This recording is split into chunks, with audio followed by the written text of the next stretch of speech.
आदरणीय सभापति जी,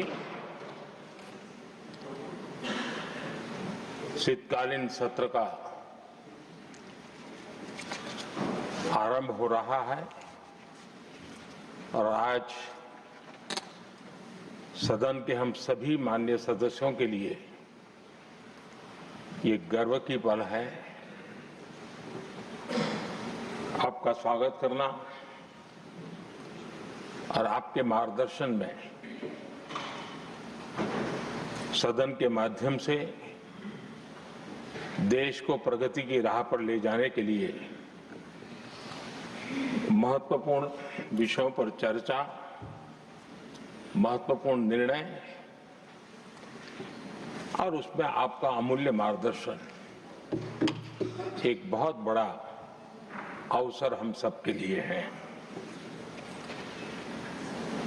मैं सदन की तरफ से, मेरी तरफ से आपको बहुत बहुत बधाई देता हूं, आपका अभिनंदन करता हूं और आपको शुभकामनाएं देता हूं। और मैं विश्वास भी कर देता हूं कि सभी इस सदन में बैठे हुए माननीय सदस्य ये उच्च सदन की गरिमा को संभालते हुए आपकी गरिमा की भी सदा सर्वदा चिंता करेंगे, मर्यादा रखेंगे, ये मैं आपको विश्वास दिलाता हूं।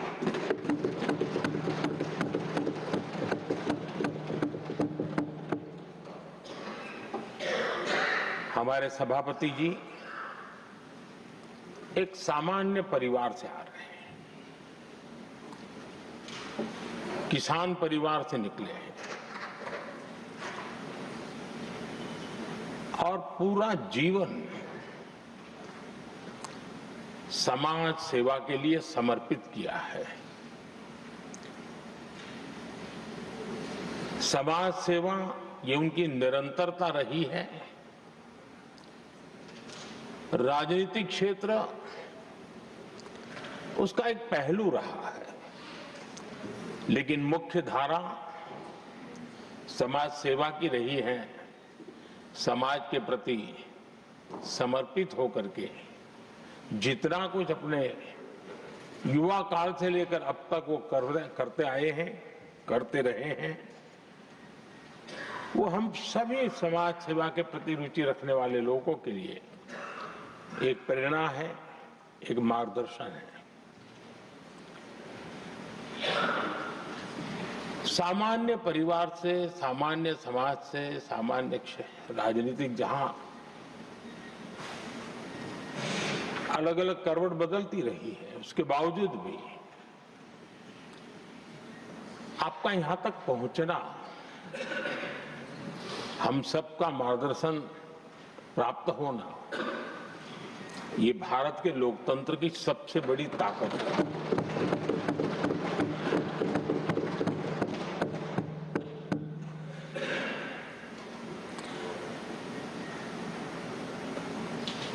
ये मेरा सद्भाग्य रहा है कि मैं आपको लंबे अरसे से परिचित रहा हूं। सार्वजनिक जीवन में साथ साथ काम करने का अवसर भी मिला है। लेकिन प्रधानमंत्री के रूप में जब मुझे यहाँ दायित्व मिला और जब मैंने आपको अलग अलग जिम्मेवारियां में काम करते देखा, तो मेरे मन पर अतिशय सकारात्मक भाव जगना बहुत स्वाभाविक था।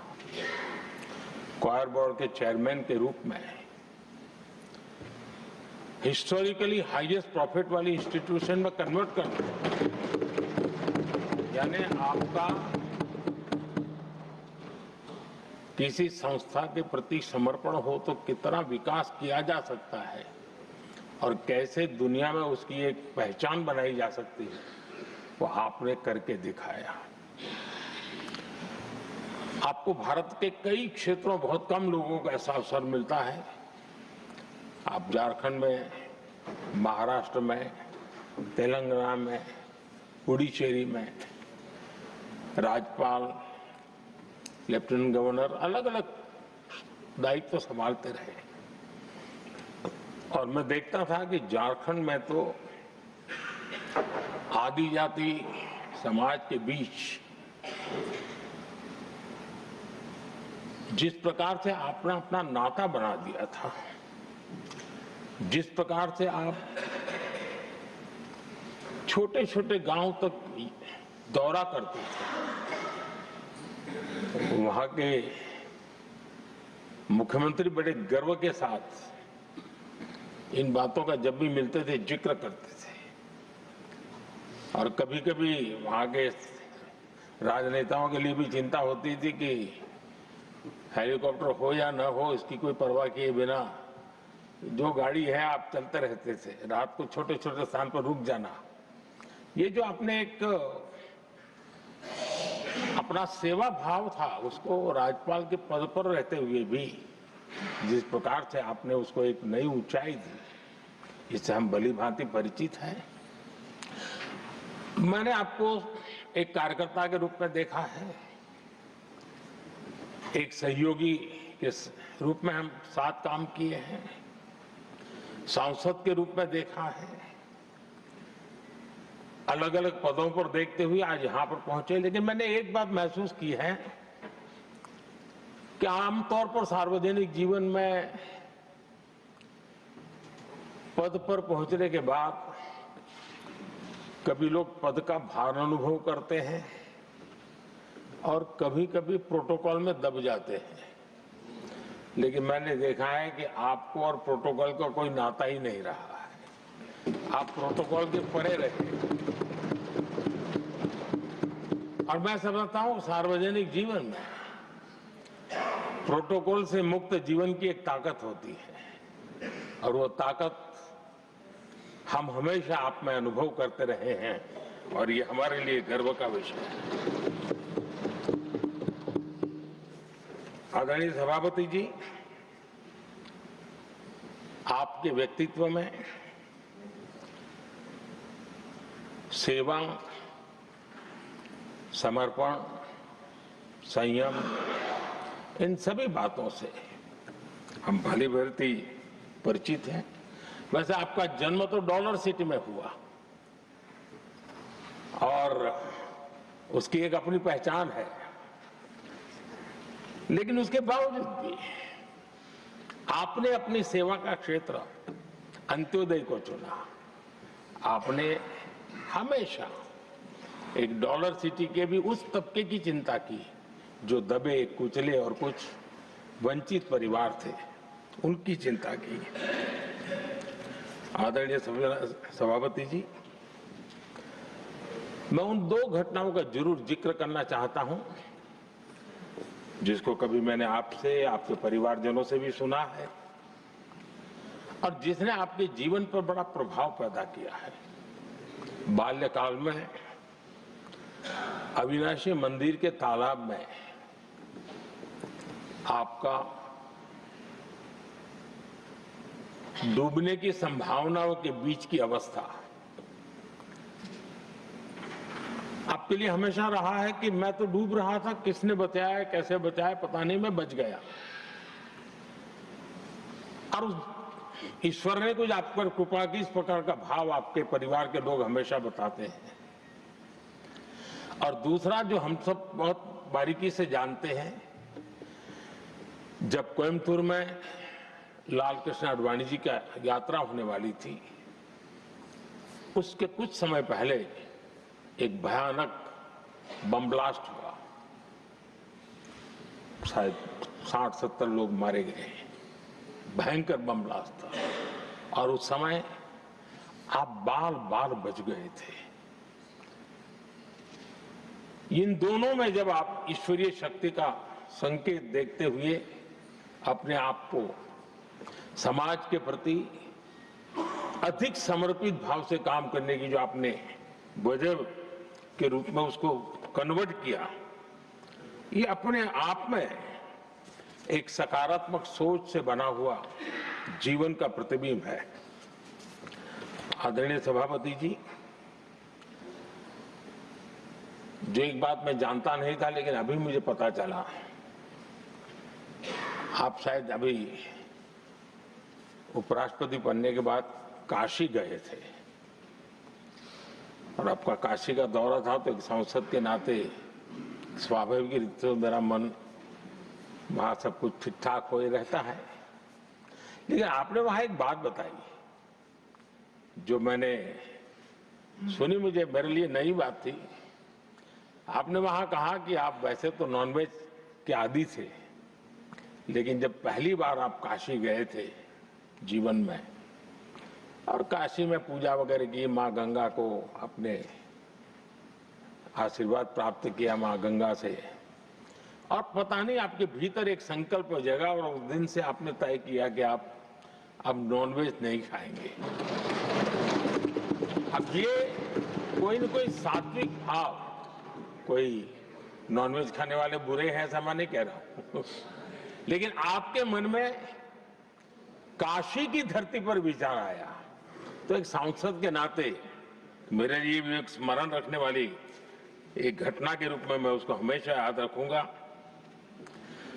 भीतर कोई न कोई आध्यात्मिक भाव जो इस प्रकार की दिशा में ले जाने की प्रेरणा देता है। आदरणीय सभापति जी, छात्र जीवन से आपकी नेतृत्व सामर्थ्य रहा है। आज राष्ट्रीय नेतृत्व की दिशा में आप हम सब का मार्गदर्शन करने के लिए यहाँ विराजमान है, ये हम सब के लिए गर्व का विषय है। आदरणीय सभापति जी, आप लोकतंत्र के रक्षक के रूप में अपनी जवानी में, युवा अवस्था में, जब किसी को भी सरल मार्ग से जाने का मन कर जाता है, आपने वो रास्ता नहीं चुना, आपने संघर्ष का रास्ता चुना। लोकतंत्र पर आए हुए संकट के सामने मुकाबला करने का रास्ता चुना और आपने आपातकाल में एक लोकतंत्र के सिपाही की तरह जिस प्रकार से लड़ाई लड़ी, शासनों की सीमाएं थी, मर्यादाएं थी, लेकिन जज्बा कुछ और ही था। और वह उस क्षेत्र के सभी, उस सब पीढ़ी के नौजवान आज भी इमरजेंसी के खिलाफ की आपकी जो लड़ाई थी, लोकतंत्र के लिए आपका संघर्ष था, उसमें आपने जन जागृति के जो विविध कार्यक्रमों को अपनाया था, लोगों को जिस प्रकार से आप प्रेरित करते थे, वे हमेशा हमेशा के लिए लोकतंत्र प्रेमियों के लिए एक प्रेरणा देने वाली घटना रही। आप एक अच्छे संगठक रहे हैं, मैं भली भांति जानता हूं। आपने संगठन में जो भी दायित्व संभालने का अवसर आया, आपने उस जिम्मेवारी को चार चांद लगा दिए, अपने परिश्रम से लगा दिए। आपने हमेशा सबको जोड़ने का प्रयास किया, नए विचारों को स्वीकार करने का प्रयास किया, नई पीढ़ी को अवसर देने का प्रयास किया। ये हमेशा संगठन में आपके कार्य की विशारद रही। कोयम्बतूर की जनता ने आपको सांसद के रूप में यहां सेवा करने के लिए भेजा और तब भी आपने सदन में रहते हुए हमेशा उस क्षेत्र के विकास के लिए अपनी बातों को बड़ी प्रमुखता से लोगों के सामने रखा, सदन के सामने रखा। ये आपका लंबा अनुभव सदन में सभापति के रूप में और राष्ट्र में उपराष्ट्रपति के रूप में बहुत ही प्रेरक रहेगा, हम सबको मार्गदर्शक रहेगा। और मुझे पूरा विश्वास है कि मेरी तरह इस सदन के सभी सदस्य इस गौरवपूर्ण पल को जिम्मेवारियों के साथ आगे बढ़ाएंगे। इसी भावना के साथ मेरी तरफ से, सदन की तरफ से आपको बहुत बहुत शुभकामनाएं देता हूं।